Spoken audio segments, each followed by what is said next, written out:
Well, good afternoon, everyone.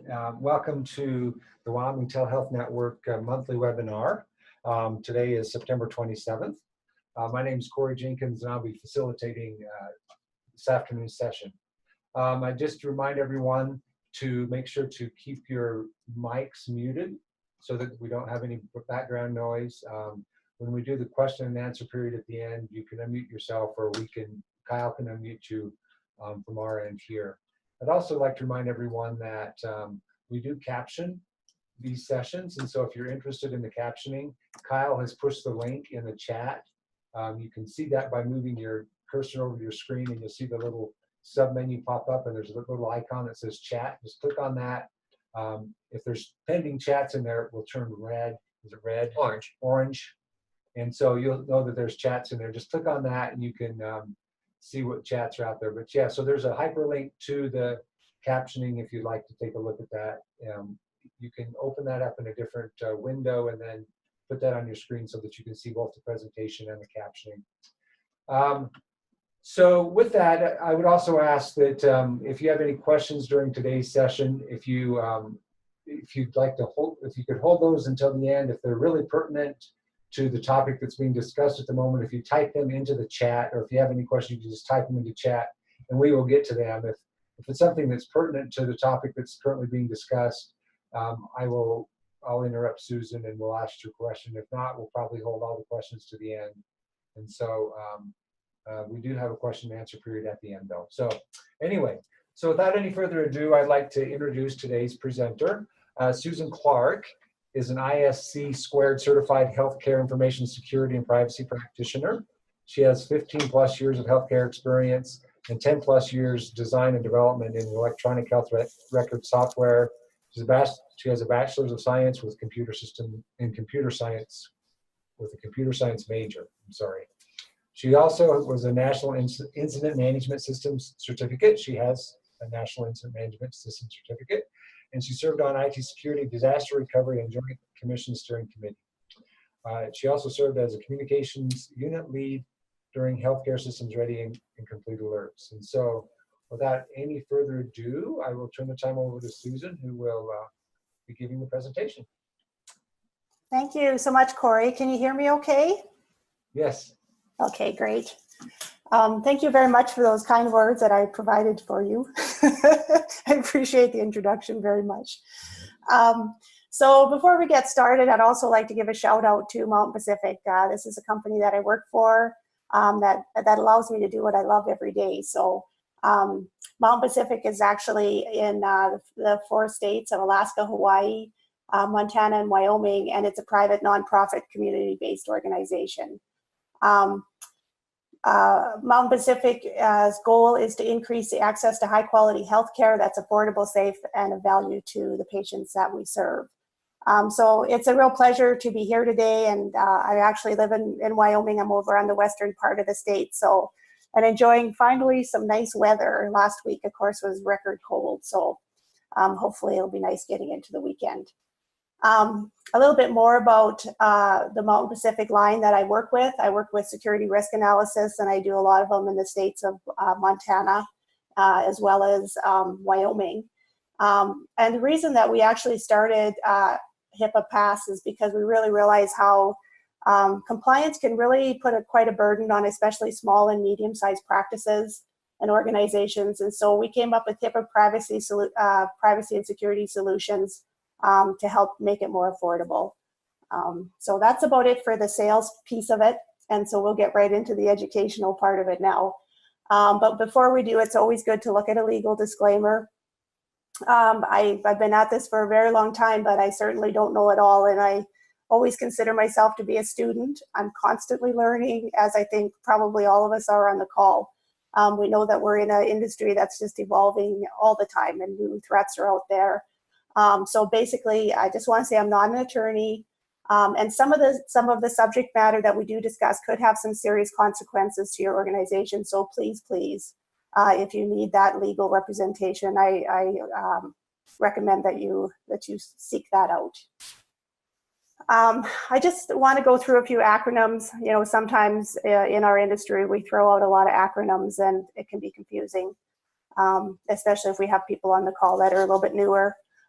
So some of the things, and I'm not going to go through the whole list, but we definitely talk about BAs, which are business associates. We talk about EPHI, which is electronic protected health information. Without the E, it's protected health information. Obviously, it's for the majority of it, it's going to be a HIPAA conference, HIPAA webinar. So that's our Health Insurance Portability and Accountability Act. We talk about the Office of Civil Rights. They're the police of HIPAA, so they're the regulators.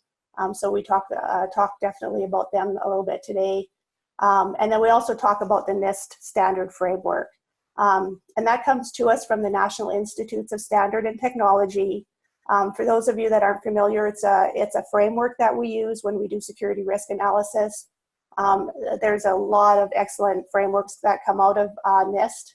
It's actually a government, and it's required by the government to follow NIST standards. In our healthcare industry, we think of it as best practice, and so definitely we cover the NIST piece of it as well. So in today's overview, we're going to talk about HIPAA, and I tried to tie it in the best I could with telehealth. We're going to do some basics about HIPAA rules and who's covered. So for those of you that have been working HIPAA for a long time, you have to bear through some of that. And then we're going to go into the business associate agreements. Obviously, those are very important with telehealth and your telehealth vendors. And then just some of the privacy disclosures, quite a bit on the IT security side. We're going to touch on, go into that pretty extensively. Insider threat. And then we're going to go into breach and enforcement. There's no better way to learn than to look at what's happened out there in the industry in terms of breach and enforcement of the rules. And then I have a few takeaways, and like Corey said, we'll wrap it all up with some Q&A at the end. But certainly if you have a question and we're really on the topic and there's something that's burning, please feel free to put it in the chat, and Corey will go ahead and interrupt me, and I'm fine with that. I wish we could have, I really like doing security risk analysis with clients. I like being on site. I like the discussions that we get into.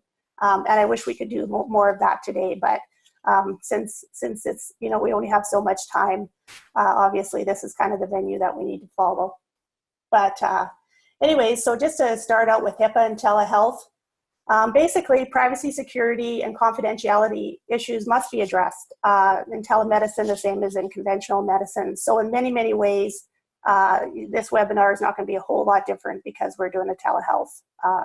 We're talking a little more about the telehealth side of things. Telehealth I will tell you that telemedicine does increase the frequency that PHI is available electronically. And that's pretty obvious. I mean, you're doing those patient care visits over the internet for the most part. Sometimes you're using a private internet, but basically that's, that does cause some vulnerabilities there. Technical safeguards like encryption, they provide safe harbors. So if connections are encrypted and there's a breach, there's a good chance it's not reportable because nobody could get in to actually see what was happening because patient records were encrypted. So we're going to talk a little bit more about encryption later on, but that's definitely an important piece of this.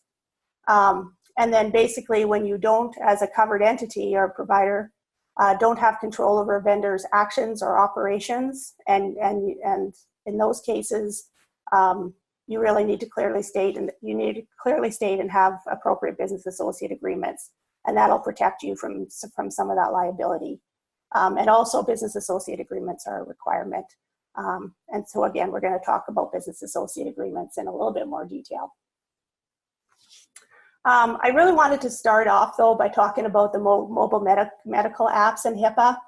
And I think this is an important slide because, obviously telehealth has really, moved a lot in the last, it's it's really taken off, and there's a lot of, just interesting things being done. And a good example is our mobile applications on our smartphones. And so we're thinking about things like the Fitbit. There's all kinds of accessories you can get to monitor your blood pressure. And there's a lot of confusion out there on who's regulating these devices. And I will tell you, if I personally go to Best Buy and get something to monitor my health, or if I download an app, that's considered my personal health information. I can do whatever I want with it. I can put it on Facebook if I want to. If I get the same type of equipment from a doctor's office and I'm asked to monitor my health, that's a different story. And those are often regulated by HIPAA. The interesting thing is, it's not just HIPAA. There's also the FTC. There's fair practices. There's state privacy laws. There's consumer reporting, and more there's the FDA that are involved in these devices. So I have a link out there. Like I say, things are getting pretty confusing. So I just wanted to put that slide out regarding the mobile medical apps. Some people call them wearables. I'm sure there's lots of different names for them, but we've all seen the explosion of these things in the marketplace. So now that we've kind of got what's not covered by HIPAA, we'll talk about what is covered by HIPAA, which is the covered entities. So if you're a healthcare provider who transmits health information, you will be covered under HIPAA. Health plans, healthcare clearinghouses. There's 3 basic rules of HIPAA. There's the privacy rule, the security rule, and the breach notification rule. And we'll be touching on all those today. Business associates are agents, contractors, and others who are hired to do the work of or to work for the covered entity. And such work requires the use of disclosure of protected health information. So, those are your EHR vendors, people that are working on behalf of you with your electronic protected health information. They are business associates, and they will need a business associate agreement.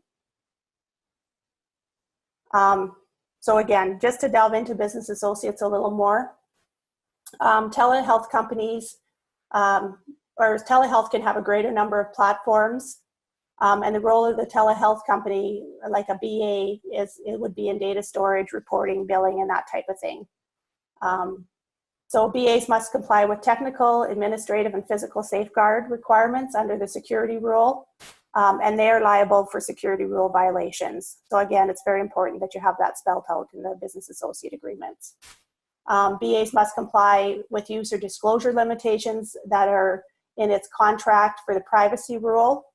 And then there are criminal and civil liabilities for each of these violations. And the BA express definition of it expressly includes health information organization, e-prescribed gateways, and protected health information vendors, which there's many of today. So things can get a little bit, well, we have the chain of trust. I guess hopefully the picture speaks for itself. But if you are a covered entity, you have a business associate, your business associate could have a business associate. And you can kind of see how this link can go on and on. What's important to realize in this relationship is you're still dealing with protected health information, and you still have to protect it. So it doesn't really matter how far the chain goes down. Whatever that organization is has to take responsibility, put those safeguards in place, and make sure we're properly protecting the health information. So, so that's just something to think about as you're working with multiple vendors, I guess, or if you're a business associate yourself. So in terms of telehealth and state and federal laws, really there is a wide spectrum of government regulations when it comes to telehealth. And even though our discussion today might be focused around HIPAA, I really didn't want to just let it drop there. I mean, there's a lot of different jurisdictions out there. Telehealth can be a little bit tricky too, because you might want to be cross-border, you might want to be multi-state. So then how do you balance, how do you balance out all these different laws and regulations? And it can be quite a challenge. So it is something that I wanted to mention during our webinar today. And then another thing that I really wanted to talk about was the importance of privacy. And I think, this is absolutely no surprise to everybody on the call today that that this is really for a greater purpose of why we do this.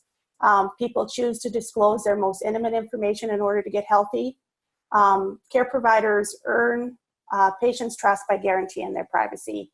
And how we assure that privacy is protected is by proper protecting our systems. And that's obviously what we're going to talk about or have been talking about today. Breaches undermine patient confidence, and without that confidence, sometimes patients will avoid treatment, they'll lie, or they'll opt out, and they'll potentially get sicker. So we know that it's integral to patient care, what we do, and we feel that this is very important and very worthwhile to make sure that the safeguards are in place to properly protect patient data. So I actually was at listened in on a national conference a couple weeks ago, and this is something that kind of surprised me, so I decided to include it. It has to do with privacies that are not permitted. And I was kind of surprised by it because it seemed to be something that was a bit of a trend nationwide. So the HIPAA privacy rule provides that covered entities, and again, business associates, may not use or disclose PHI except for permitted. And these are some very clear violations, and they have to do with news media, they have to do with reporters, they have to do with social media. Be very careful about social media, that's a big no-no. But you know, some of the things that are changing in our industry, and things are so out front today, so just some very, I think some good advice to be aware of. The last bullet talks about a case, and this is actually, I think, listed in the breaches that are at the end of the presentation, but this is actually a facility, a healthcare facility that sent HIV information to a person's employer. So obviously there was a pretty hefty fine for doing so. So some of the privacy considerations for telehealth is obviously you need to have, and this is again on the regulatory side, but you have to have those notices in place.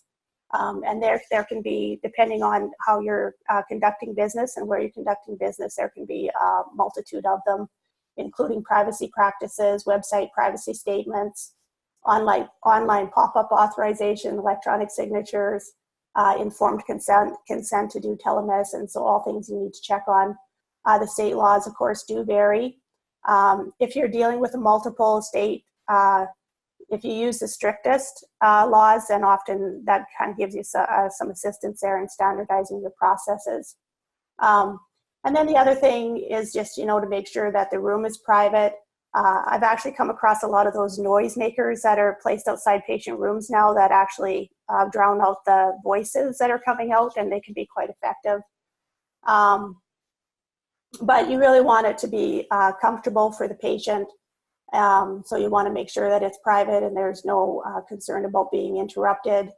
And I think that you tend to talk a little bit louder when you're talking into televideo type equipment. And then of course the fact that no matter what, the HIPAA laws have to be, that they have to be followed faithfully. And then the other sort of piece of it is, you know, think about the backup. Think about having a telephone or something if you do lose that connection, because obviously the connection is key in a telehealth situation. Some of the considerations on the security side, obviously encryption is the big one, making sure that that patient visit, especially if it's going across the internet, is doing so on an encrypted port or an encrypted portal.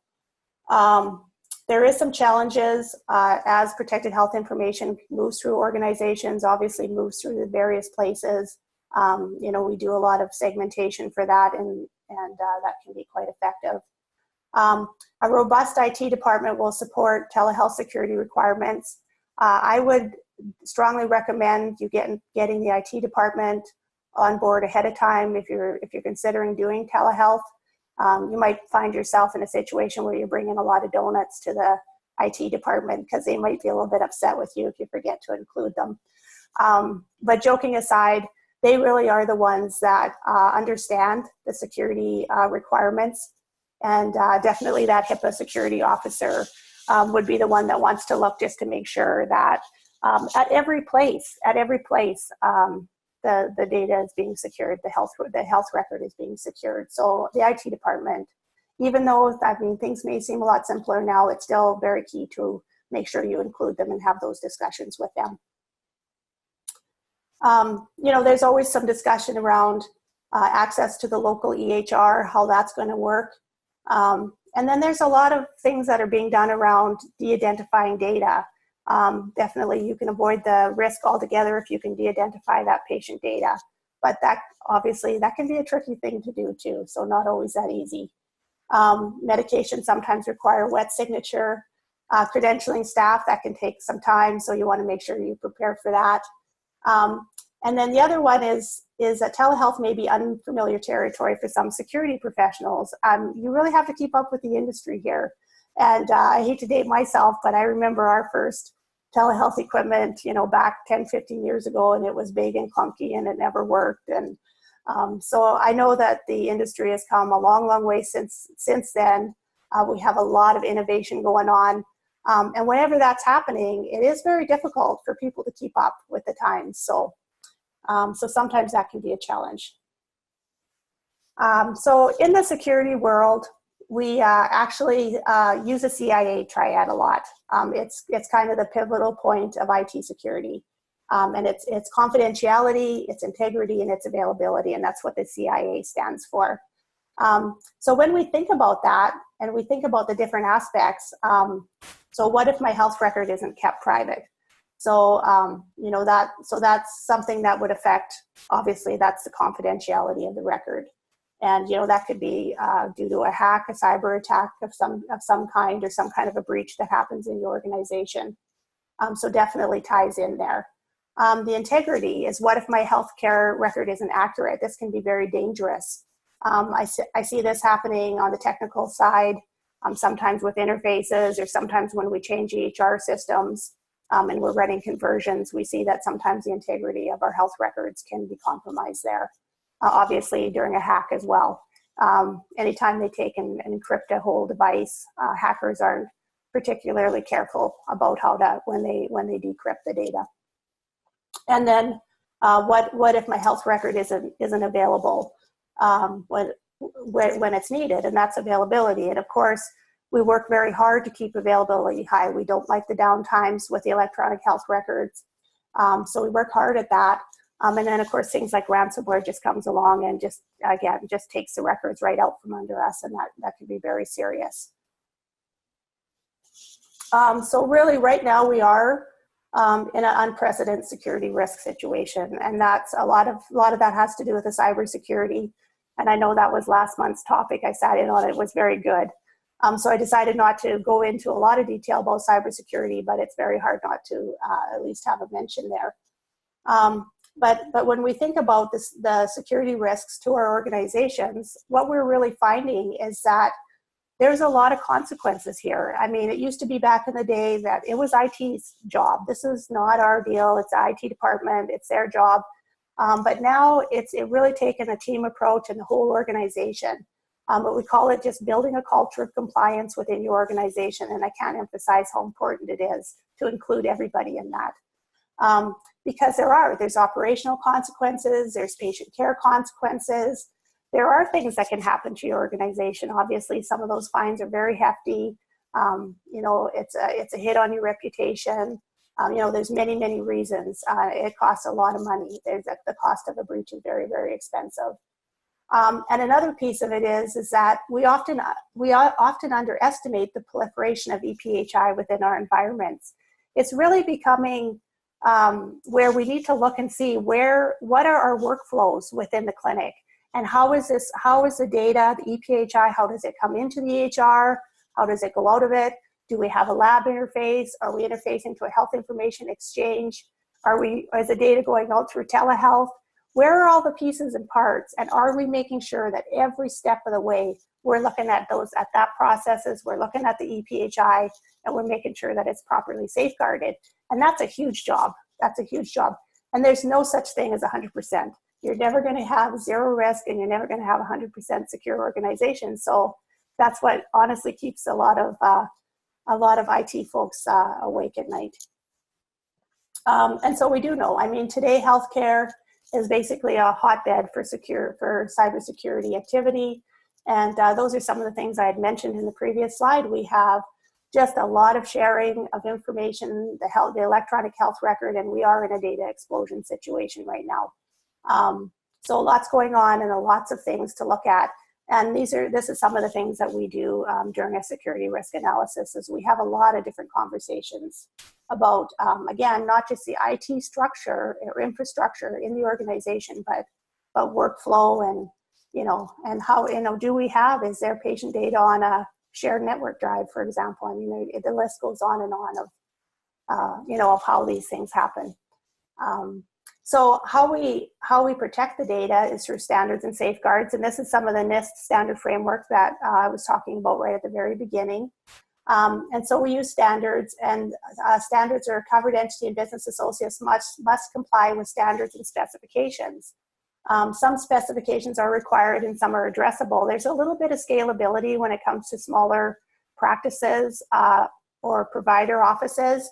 And we always try to find a compensating control in those cases.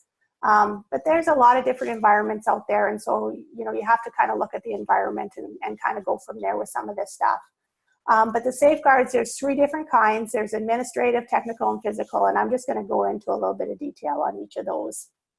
The administrative safeguards are the ones that, you often think of coming out of the HR department. And they're the ones that are typically the keepers of the policies for the organization. And they're the folks that make sure that the staff are trained properly and that there's ongoing training, making sure that when we hire, we're doing proper background checking and that type of thing. So those are all what we call the administrative safeguards. And those are just a few examples. Physical safeguards is what we think of as the guns, the guards, and the gates of the organization. So that's basically physically, how are you safeguarding, the data center that's inside the organization? So are the doors locked or the windows locked? Do you have proper access control to the physical location of devices and so forth? So that's all the physical things that are going on. And then the technical safeguards are what we mostly see coming from the IT department. They're the ones that, that's your firewalls, your intrusion detection system, intrusion protection systems. Those are all the controls that go into protecting and safeguarding the health information or the health record. Patching software is something that I see as a pretty big issue out there, so I thought I'd include a slide on that. We always run vulnerability scans when we do a security risk analysis, and that does often uncover systems that haven't been patched. Sometimes there's reasons for unpatched systems, and I'm sure a lot of you are thinking about that. But that doesn't mean that you don't have to have a plan in place on how you're going to deal with that. So, obviously patient care and patient safety comes first.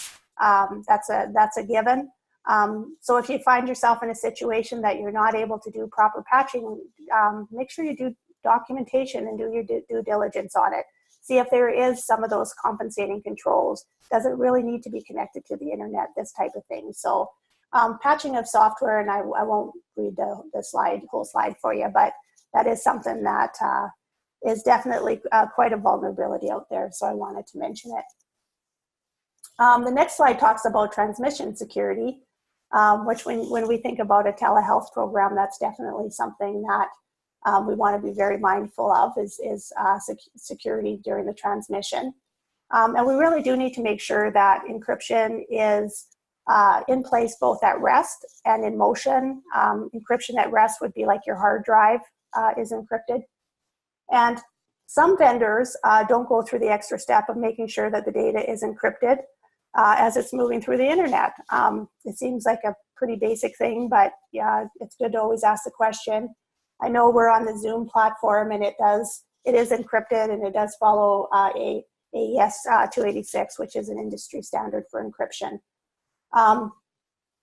So when electronically transmitting EPHI, obviously, there should be a encryption mechanism in place whenever it is appropriate. That's the rule.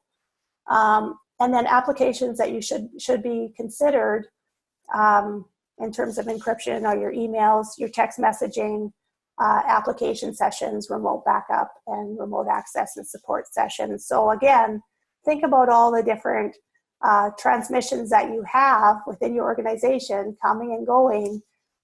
You know, do those transmissions hold protected health information? And if they do, then it's appropriate to have that encryption in place.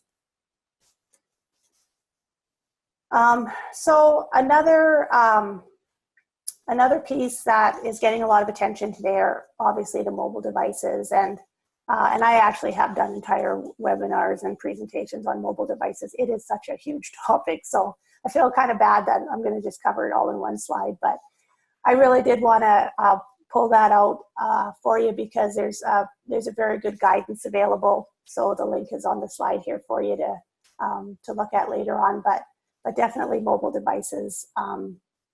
We're still seeing, and we will continue to see, everybody wants to use them.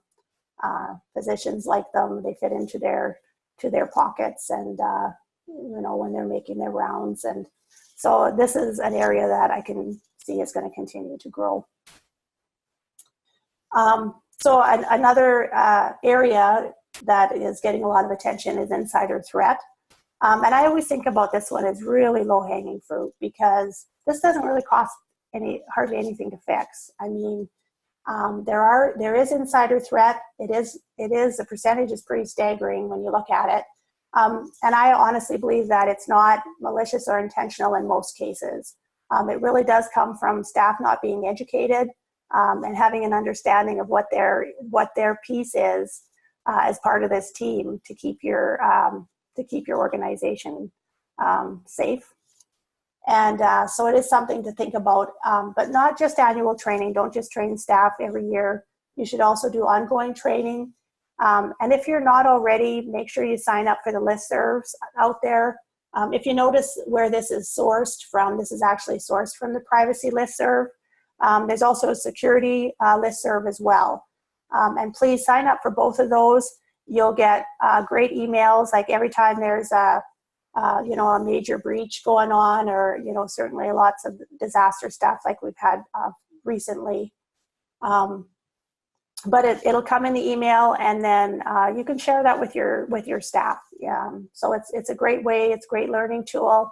I always keep a real close eye on what's going on in the industry, and that's how I decide kind of how to do slide presentations and so forth. I try to focus on stuff that's relevant and stuff that's making the news. So it's a very good resource if you're not already hooked into that. And so the next couple of slides I actually got from the recent conference that I listened in on. And I just think it's good information. Again, it's always nice to see what's happening out there. Theft and loss, if you join those two together, which I guess that could be the case of, you could have a mobile device, it could be either lost or stolen. 48% of the breaches as of July of this year, so fairly recent stuff. Hacking and NIT is only 17%, but if you took and looked at that in terms of the number of protected healthcare records that were breached, this whole circle would be purple. So that's an area that, okay, there's maybe only 17%. However, if that happens in your organization, it's going to be a huge hit. So it's going to be a huge impact to you. So that's something to think about with that. But unauthorized access and disclosures, we talked a little bit about that earlier on.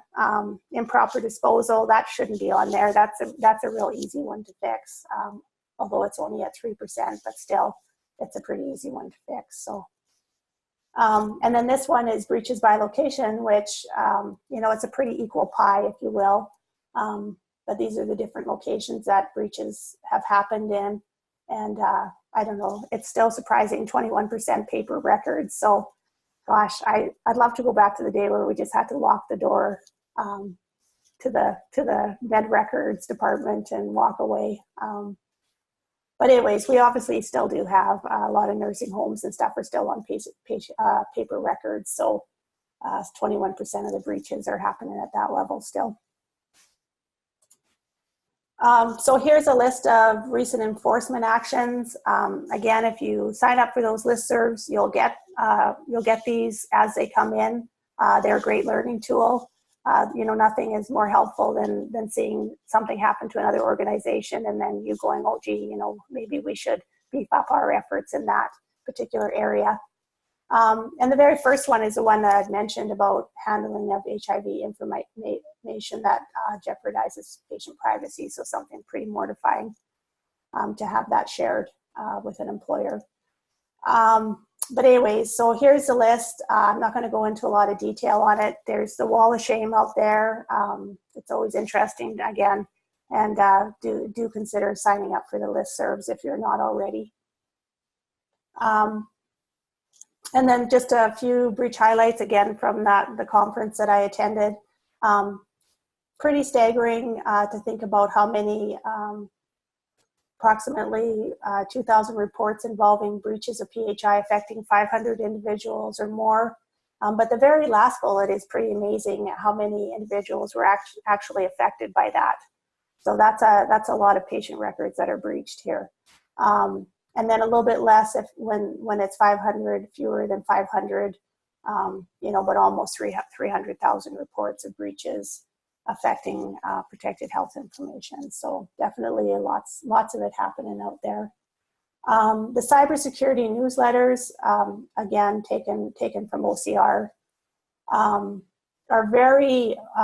also very good. And these are great training materials. I put the list up there. If there's something in particular that you feel like your organization could benefit from, I would suggest checking these newsletters out. All of this resource material is free. It's very well done. I always think too, when you're keeping track of and using NIST standards, that's exactly what the auditors use. So it really puts you in a good position if you're audited when you're using the same framework as the auditors use. Another framework that we like to use is this what was taken from the OCR second round of audits back in 2016, and all of those protocols. We also look at that as well. When we're trying to determine and make sure that we've got all the safeguards in place that need to be in place to be compliant. So again, I won't go into a lot of detail on the security risk analysis. I think we've been talking about that throughout the presentation. But for those of you that haven't done them or aren't familiar, it's a process of identifying and estimating and prioritizing information security risks that could compromise. And there we see it again, the CIA, the confidentiality, the integrity and availability of the protected health information. And that's the CFR is right there on that. Just another little reminder about thinking about the proliferation of ePHI within your environments.